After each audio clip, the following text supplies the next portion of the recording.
Hello everyone and welcome back to the channel. In today's review, I'm incredibly excited to be throwing it back to 2011 by taking a look here today at the Transformers Dark of the Moon, the ARK spaceship. Yes, in order to celebrate Dark of the Moon turning 10 years old this year, we shall indeed be revisiting some of the original Transformers 3 figures. Today we will be starting off here with the ARK, as in my opinion, what better toy slash playset to begin with, as the ARK played a pivotal role in the Transformers Dark of the Moon plotline, and as there is rumours of an upcoming Titan class ARK, which I believe will be the first ARK toy that we have gotten since this particular figure, I thought it would be great to start off with this particular playset. Now, of course, I do believe this is one of the only playsets to be released in the Dark of the Moon toy line, so the rest of the figures that I'll be taking a look in this series are more than likely just going to be your traditional Deluxe, Voyager, Leader, and maybe even Ultimate class figures, so please feel free to let me know down in the comment section below what characters you would like me to take a look at in the next Dark of the Moon throwback video. Starting off, firstly, we will begin by taking a look at the ARK's accessories. So of course we do get this miniature, what I believe is Legends class roller. It has been so many years, and believe me, I did actually have to dig this particular figure out of storage. I completely forgot that the ARK did include this. You can see that it is of course a Lunar Roller, and the detail on this has come out really nicely. You can see some fantastic sculpt work there for the treads, this really awesome contraption here at the top with the Autobot insignia. We of course have some really nice sculpted areas here at the top, such as this screen and what appear to be some solar panels, which have been completely decked out here in a metallic blue. Now of course you can have this patrolling around the ARK. Perhaps this has crashed on the moon and is trying to recover some of the Autobots, or perhaps Roller is a part of a separate Autobot team that is investigating the wreckage, but nonetheless a really awesome looking Roller mode. Of course, as far as transformation is concerned, it's very simplistic. You just want to bring the legs down here, take the treads and fold them there into place. Of course, repeat the same process here on the opposite side. Bring that arm out there, bring this entire assembly here down. You can see how we have a tab and a slot there that you'll just want to snap that in there nice and securely. I believe this here was supposed to snap onto the back, and there we have the Dark of the Moon Roller. And if there was ever a prime example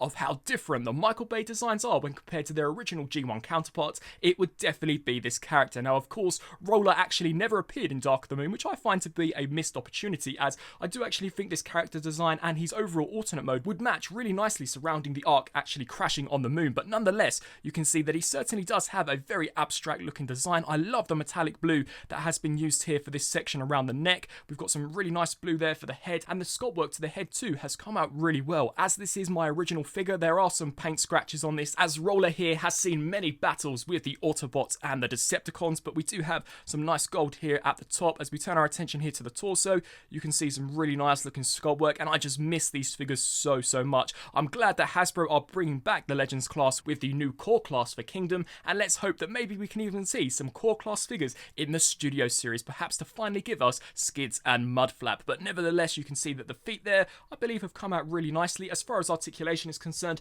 the head is static, although the arms here are on ball joints, so can rotate the full 360. This one here is on a hinge joint. We have ball joints here for the hips, which can move out to the sides as well, and then a hinge joint here for the knees. So as far as articulation is concerned, it's rather basic, but certainly more than acceptable for a figure of this scale. Now moving over here to, of course, the main event itself, here we have the ARK, one of the more interesting Transformers Dark of the Moon releases, as I don't believe up until Dark of the Moon we had ever really gotten a playset for the movieverse characters. I could be completely wrong, but just judging by memory, thinking about some of the plot points from Revenge of the Fallen and of course the first movie, I'm unable to think of anything that they maybe could have adapted into a playset. But the ARK, I believe, here has turned out really nicely. Now of course, this was designed to go with what was then, I believe, the Cyberverse figures, which were basically just the Legends class, so it is slightly smaller in terms of scale and is nowhere near as big proportion wise as what we got from the movie. Of course, I believe the ARK was probably a lot longer than this and slightly wider. This here looks a little more compact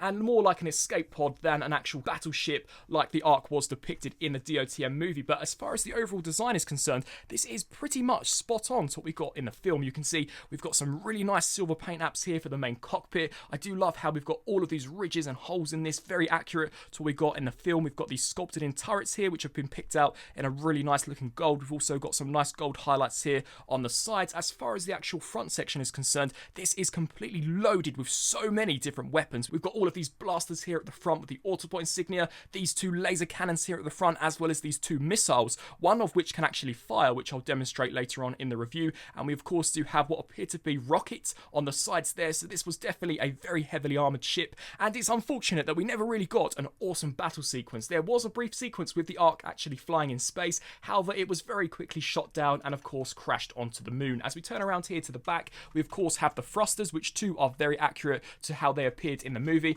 and overall I just think the sculpt work is very nicely done, as so is the colour of plastic that they did decide to cast this out of. Now there are some pieces missing on this. I do believe he's supposed to have these 2 attachable cannons here on the back. You can see that one of the ports still does remain here, whereas the other one is empty. I do believe that they were just these tiny little black guns that would attach. I have no idea where they are. They were probably destroyed in what I would call an Autobot heist, but you can see here that overall the sculpt work is so well done. Now as far as features are concerned here for the ARK, of course he does have a firing missile. Unfortunately, Hasbro only decided to incorporate a firing missile on one side despite him having 2 cannons which look exactly the same, but you can see how we do have this golden button here which when pressed will indeed cause the missile to fire, and even after 10 years it's certainly still got it and can fire a considerable degree. This one here acted more as a holster for the secondary missile, as you can remove that and of course peg it into this one and of course fire that away to blast some of the Decepticons. As far as other features are concerned, this also did have electronic lights and sounds. Now as this is 10 years old, the voice chip unfortunately is a little croaky, however I'm hoping that you'll still be able to gather a sense of what this did have packed into it when it was originally made. So in order to activate the lights and sounds, you just want to push this button here on the top, and you can see how you will have this almost fire blast sound, and these translucent laser cannons here will light up with an orange LED. Not to a great extent, although I don't believe the idea has been executed too bad. We can also open up the cockpit here in order to store the Cyberverse figures, or what I actually like to bring in is the now new core class Optimus Prime, which I was very surprised to see can indeed store into this. Another indication perhaps that this figure is intended to scale with some playsets. Only time will tell when the ARK hopefully gets announced later this year. But you can see how we do have this pressure point here, which when you actually placed a figure such as Optimus Prime in there, it would activate the ship and almost give you a startup engine sound. So just to demonstrate that, you just want to place him in there. And you can see that unfortunately the voice chip is very, very croaky, but it does give you this almost power-up sound, and hopefully the voice chip doesn't continue. You can close this lid here and actually store Optimus Prime in there. However, I won't leave him in there, as I'm pretty sure your ears probably disintegrated at the sound of that awful, very croaky sound chip. But you can see some nice sculpted and detailing in there. Now, the ARK could also transform into a playset, which has got to be one of the best features about this particular piece. And of course, in order to do this, I have set the camera back slightly, as this does actually become quite a tall playset. You're going to want to take these sections here, pull them out to the sides, and you can see how the ARK will transform into this almost battle station for the Autobots to utilise in order to aid their battle against the Decepticons. Now, there are also a couple of steps that you will have to complete in order to truly get the full playset experience. So you're also going to want to take these sections here, fold them out to the sides, take the ramp here, also fold that out. We can bring the medical bay up, snap that in there nice and securely, and then we're going to turn to what is arguably one of the most interesting features of this particular ship. Here we have the pillars, and of course the pillars play such a pivotal role in the Dark of the Moon movie. I do believe this here came out before the Dark of the Moon movie, so really and truly this was a spoiler to what the movie had in store for us. But you just want to bring these sections here out just like so, and you can see the sculpt work here on the pillars have come out really well. They definitely do resemble what we got in the movie. Unfortunately, they have only decided to paint one here in a metallic silver, with the rest of them being left in this very bland grey plastic. But I do like how we once again have got that almost solar panel sculpt work, and that can also be seen here throughout the main base of the ARK. Of course, we have the medical bay, which has got some nice sculpt work, and I do actually love the metallic blue that this entire assembly here was indeed decked out in. We also do have this huge turret which can rotate the full full 360. As we turn our attention here to this side, you can once again see the medic bay, and we have here what I believe was a Decepticon prison. Now this assembly here can open and close. It is on a spring joint, so you could capture your Decepticons and hold them prisoner, or you can take this entire assembly here, drop this down, and once again have this as an almost cannon for any of the Autobots or Decepticons to of course mount. Hopefully Autobots, as I'm sure if the Decepticons got a hold of this, it would certainly not end well. But really nice looking playset here. You could place any of the Autobots or the Decepticons on the bed of this section here. So for example, I'll bring in Optimus Prime, and then we could toggle this switch, which would of course cause the Autobot or Decepticon to eject. So a very nice feature. Of course, for a size comparison, here we have Optimus Prime, and this definitely doesn't scale. The ARK was enormous in the movie, but as far as playsets are concerned, I really don't think this here looks too bad. I'm just hoping that the Titan class ARK is a little more impressive than what we got with this, but that's not to take anything away from what is otherwise a really awesome looking display piece. Now, as far as transformation is concerned, you want to collapse all of the pillars here, and of course come here to this section, lift that up, take the medic bay here, snap that into place, take this section, snap that into place. We can bring both of these halves, clip them in there, ensure that this here is dead center, and then just bring this entire assembly here down. You will get the transformation sound, and there is the ARK fully transformed back into its spaceship alternate mode.